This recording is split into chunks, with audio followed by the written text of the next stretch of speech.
గిరిజనుల అభివృద్ధికి మాజీ మంత్రి కోట్నాక్ భీమ్రావు చేసిన సేవలు చిరస్మరణీయమని ఖానాపూర్ ఎమ్మెల్యే వెడ్మా బొజ్జు పటేల్ తెలిపారు. ఆదిలాబాద్ జిల్లా ఉట్నూరులో కోట్నాక్ భీమ్రావు వర్ధంతిని పురస్కరించుకుని నివాళులర్పించారు.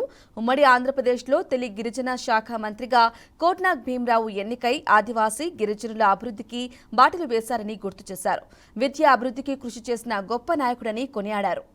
ఐటీడీఏతో పాటు గిడ్డంగులు ఏర్పాటు చేయడానికి ఎంతో కృషి చేశారన్నారు.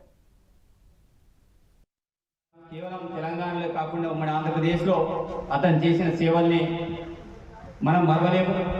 మరి వారి హాయంలో ఈ ప్రాంతంలో రోడ్డు సౌకర్యం కావచ్చు, ఆశ్రమ పాఠశాల బలోపేతం కావచ్చు, ఉన్నటువంటి ఐడియా కావచ్చు, అదేవిధంగా ఏవైతే ఎక్సోడ్ ఉన్నటువంటి గిరిజనుల గిడంగులు కావచ్చు, ఇలా చెప్పుకుంటే పోతే చాలా రకాలుగా వారు ఏర్పాటు చేసినవి ఉన్నాయి.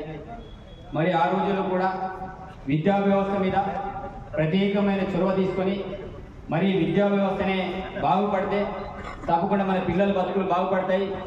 భవిష్యత్తులో వాళ్ళ కుటుంబాలు అన్ని రకాలుగా ఆర్థికంగా కావచ్చు. మరి వారి వారసత్వంలో భాగంగానే ఈరోజు కోవలక్ష్మి గారు మరి ప్రస్తుతం ఎమ్మెల్యేగా ఆ రోజులో ప్రస్తుత ఎమ్మెల్యే మరి జిల్లా పరిషత్ చైర్మన్గా వాళ్ళు చేస్తున్నారు. ప్రస్తుతం కూడా వారు ఎమ్మెల్యేగా ఉన్నారు. మరి వారు అడుగుజాడలు మరి వాళ్ళ ఫ్యామిలీ నుంచి వాళ్ళు కూడా రాజకీయ వారసులకు బయటికి రావడం అనేది జరిగింది. మరి ఈ ప్రాంతంలో 30 సంవత్సరాల క్రితం కోట్నాక్ భీమ్రావు ఈ ప్రాంతంలో ఎమ్మెల్యే ఉండి 30 సంవత్సరాల తర్వాత